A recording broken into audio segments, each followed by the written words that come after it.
Hello student, Mohammad Saqib Azmi, your biology teacher. तो student, आज हम एक और बहुत ही इंपॉर्टेंट टॉपिक को डिस्कस करने वाले हैं। खैर, आज हम दो टॉपिक को कवर करेंगे, साथ साथ में हम बात करेंगे एनाफेज के बारे में, हम बात करेंगे टीलोफेज के बारे में। दो इंपॉर्टेंट टॉपिक को डिस्कस करेंगे। लेकिन उससे पहले थोड़ा सा मैं इस चैप्टर को, जो हम चैप्टर पढ़ रहे हैं cell cycle and cell division का, मैं थोड़ा सा उसको रिकॉल करना चाहता हूँ। चलिए, तो हम जो चैप्टर पढ़ रहे हैं वो आपका cell cycle and cell division. तो हमने इससे पहले जो लेक्चर, जितने भी लेक्चर अपलोड हुए हैं आपके प्लेलिस्ट में आपको मिल जाएंगे, उसमें हमने अब तक बात कर ली है सेल साइकिल के बारे में। मैंने बताया कि सेल साइकिल में कितने पार्ट आते हैं, या सेल साइकिल किन स्टेजेस से मिलकर बनी होती है। तो इसमें दो इंपॉर्टेंट स्टेज आती है आपकी। एक तो होती है आपकी इंटरफेस, एक तो आपकी है इंटरफेस, सेकंड आपकी होती है एम फेज। एक आपकी इंटरफेस और सेकंड आपकी एम फेज। इंटरफेस ऑलमोस्ट सारे हमारी बॉडी में जितनी भी सेल पाई जाती है सब में सेम होती है, लेकिन यहाँ पे एम फेज थोड़ा सा वेरी करता है, क्योंकि हमारी बॉडी या प्लांट बॉडी में दो टाइप की सेल पाई जाती है, वेजिटेटिव सेल्स या सोमैटिक सेल्स पाई जाती है, और आपकी जर्म सेल्स पाई जाती है, वो सेल्स जो डिवीजन करने के बाद आपके गैमेट का प्रोडक्शन करती है। तो अगर हम देखें तो जो सोमैटिक सेल्स होती है उनके अंदर होने वाले सेल डिवीजन को हम बोलते हैं माइटोसिस। सोमैटिक सेल के अंदर होने वाले डिवीजन को हम बोलते हैं माइटोसिस। एंड जर्म सेल के अंदर जो डिवीजन होता है, जर्म सेल्स के अंदर जो डिवीजन होता है, हम उनको बोलते हैं मियोसिस।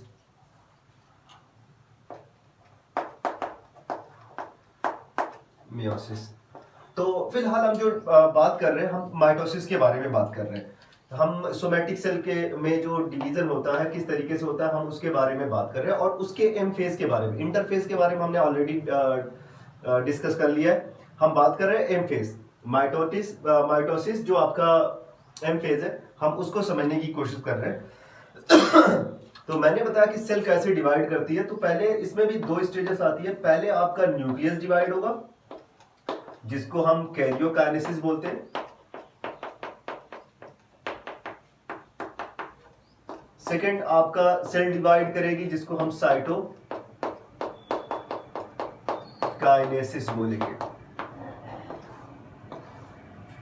ओके, तो स्टूडेंट, अभी हम कैरियोकाइनेसिस पढ़ रहे हैं, और कैरियोकाइनेसिस में मैंने बताया कि किस तरह से एक न्यूक्लियस पहले दो न्यूक्लियस में डिवाइड होता है। हम माइटोसिस के बारे में बात कर रहे हैं। माइटोसिस में पहले होगा कैरियोकाइनेसिस, मतलब पहले न्यूक्लियस एक से दो न्यूक्लियस बदल जाएगा, फिर उसके बाद उस सेल का साइटोप्लाज्म जो है वो डिवाइड करेगा, और एक सेल दो सेल में डिवाइड हो जाएगी। मतलब कि आपका जो सेल डिवीजन कंप्लीट होगा वो साइटोकाइनेसिस में जाके कंप्लीट होगा। बट उससे पहले आप ये जरूर देखेंगे कि किस तरीके से न्यूक्लियस डिवाइड करता है।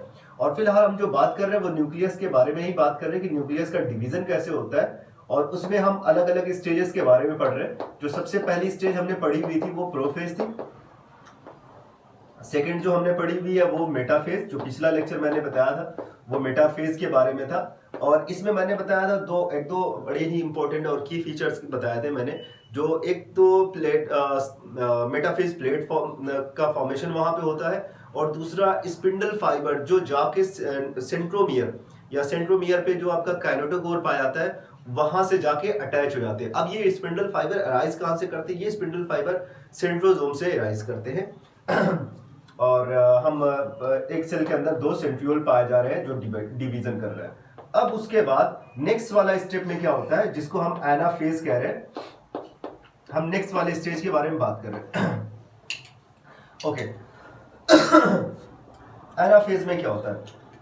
सिंपल सा डायग्राम है। मैं यहाँ पे आपको पहले डायग्राम ड्रा कर दे रहा हूँ। ये आपका डायग्राम है, और इसमें मैंने कहा कि एक ऐसे मैंने क्रोमोसोम बना दिया, ऐसे क्रोमोसोम बना दिया, और यहाँ पे मैंने बना दिया सेंट्रियोल, दूसरा सेंट्रियोल। सेंट्रियोल से स्पिंडल फाइबर निकले, जाके काइनेटोकोर से, क्रोमोसोम के काइनेटोकोर से अटैच हो गए। अब ये स्पिंडल फाइबर क्या करते हैं? सबसे पहले यहाँ पे जो फर्स्ट चीज जो होने वाली है वो होने वाली है कि जो क्रोमोसोम, जो इस तरीके का आपको क्रोमोसोम दिखता है, इस क्रोमोसोम के पास दो डॉटर क्रोमेटिड है। एक्चुअली ये डबल हो गया, पहले सिंगल थे बट इंटरफेस की वजह से ये डबल क्रोमेटिड आ गए। अब और दोनों डार्टर क्रोमैटिड आपस में सेंट्रोमियर पे जुड़े हुए हैं, और जब स्पिंडल फाइबर इनको आप अलग अलग पोल पे खींचता है तो ये बीच से अलग हो जाते हैं। और बीच से अलग होने का मतलब एक आपका क्रोमैटिड डार्टर क्रोमैटिड अलग होके ऐसे अलग हो गया और ये दूसरा ऐसे अलग हो गया। तो इस तरीके से दोनों अलग होके एक दूसरे पोल पे जाता है और एक दूसरे पोल पे चला जाता है, अलग अलग पोल पे चले जाते हैं। उससे पहले ये इक्वेटोरियल प्लेट जो आपका इक्वेटर पे इस तरीके से अरेंज है, उसको हमने मेटाफेज प्लेट कहा। तो मेटाफेज प्लेट खत्म तो हो गई, ठीक है। वहां पे जो आपके स्पिंडल फाइबर थे उन्होंने इनको खींच लिया, अलग अलग पोल पे खींच लिया, और ये दोनों अलग अलग डायरेक्शन में चले गए। जहां पे उनके सेंट्रियोल थे उस डायरेक्शन में ये मूव कर जाते हैं। तो जितनी भी सेल होती है, अगर और हर सेल के अंदर जितने भी क्रोमोसोम होते हैं वो सारे क्रोमोसोम, मान लेते हैं इस सेल के अंदर मैं 2-3 क्रोमोसोम को बना दे रहा हूं।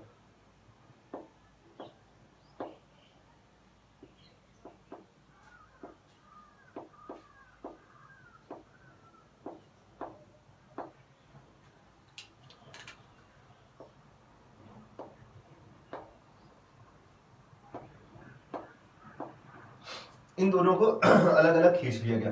तो दो इंपोर्ट, हालांकि ये बहुत लंबा स्टेज है नहीं जिसके बारे में बहुत ज्यादा चीजें इसमें है, और अगर देख लिया जाए प्रोफेज वाली स्टेज से काफी हद तक ये कम टाइम टेकिंग है, उससे उतना टाइम लेती नहीं है ये स्टेज।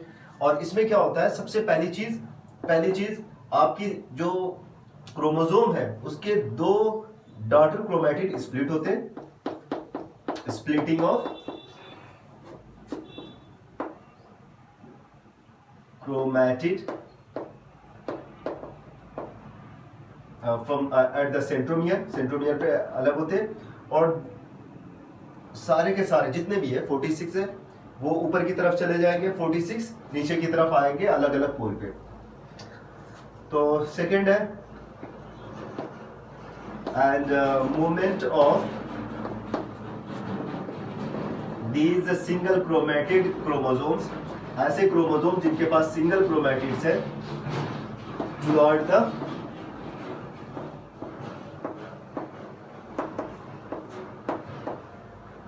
डिफरेंट पोल्स, अलग अलग पोल पे ये दोनों मूव कर जाते हैं। और लास्ट में आपको क्या देखने को मिलता है कि सारे के सारे क्रोमोसोम आके, कुछ क्रोमोसोम यहाँ पे आ गए एनाफेज के लास्ट तक, ये क्रोमोसोम यहाँ पे आ गए, और नीचे सेम वैसे ही कंडीशन यहाँ पे भी होती है, ये सारे क्रोमोसोम इस पोल पे आ गए। तो ये जैसे यहाँ पे मैंने 3 क्रोमोसोम बनाया था और तीनों क्रोमोसोम के पास डबल क्रोमैटिड थे, अब क्रोमैटिड अलग हुए तो वो सिंगल क्रोमैटिड वाले 3 क्रोमोसोम बन गए, और 3 क्रोमोसोम ऊपर चले गए, 3 क्रोमोसोम नीचे चले गए। अब इसके बाद स्टार्ट होता है, तो यहाँ पे खत्म होता है हमारा क्या, आपका एनाफेज कंप्लीट हो गया। और जो लास्ट स्टेज होती है उसको हम बोलते हैं टीलोफेज। लास्ट स्टेज को हम बोलते हैं टीलोफेज। अब टीलोफेज में क्या होता है, ये भी बड़ा इंपॉर्टेंट है, इसको भी समझना बड़ा ही जरूरी है। ओके, टीलोफेज में क्या होगा कि जब क्रोमोसोम यहां पे पहुंच गए, मान लेते हैं एक सेल है जिसके पास 3 क्रोमोसोम है, 3 क्रोमोसोम यहां पे पहुंच गए सिंगल क्रोमैटिड वाले, 3 क्रोमोसोम यहां पे पहुंच गए सिंगल क्रोमैटिड वाले। अब यहां पे 2-3 इवेंट होते हैं जहां पे पहली चीज, ये टीलोफेज में क्या क्या होने वाला है, पहली चीज ये जो क्रोमैटिड ऊपर गए हैं और नीचे गए हैं, इनमें क्या होगा कि इनमें डीकंडेंसेशन होगा, डीकंडेंसेशन होगा। डीकंडेंसेशन का मतलब आपने पढ़ा होगा, कंडेंसेशन, क्रोमोसोम जो होते हैं इंटरफेज में हाईली डाइल्यूट हो जाते हैं, फिर उसके बाद उनका कंडेंसेशन स्टार्ट होता है। उनका कंडेंसेशन स्टार्ट होगा, धीरे धीरे वो क्रोमैटिन से क्रोमोसोम में चेंज होंगे और इस तरीके से दिखने लगते हैं। मेटाफेज वाली स्टेज में एकदम हाईली कंडेंस होते हैं, उसके बाद एनाफेज में वो फिर से अलग अलग पोल पे चले जाते हैं ब्रेक होने के बाद।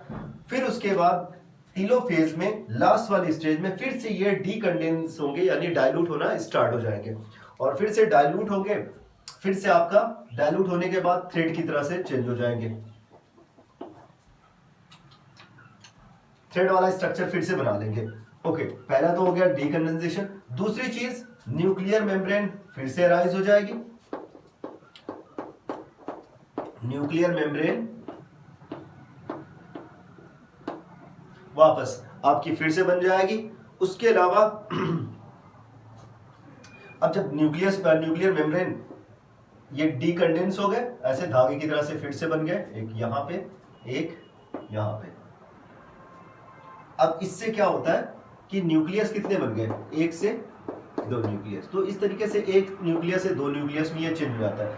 उसके अलावा कुछ चीजें और होती है, जैसे कि आपके जो इंडोप्लाज्मिक रेटिकुलम है, जो गोल्जी बॉडीज है, जो डिसअपीयर हो गए थे प्रोफेज फर्स्ट में या प्रोफेज में, जो डिसअपीयर हो गए थे गोल्जी बॉडीज, न्यूक्लियोलस, ये सारी चीजें रीअपीयर हो जाती है।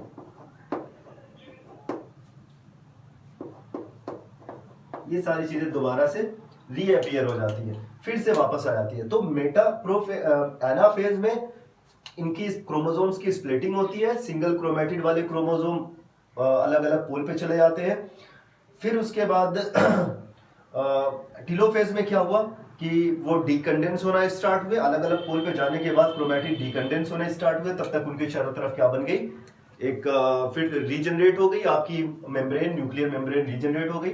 और जितने भी सेल ऑर्गेनेल थे, endoplasmic reticulum, Golgi bodies, nucleolus nucleolus, ये सारी चीजें फिर से रीअपीयर हो गई।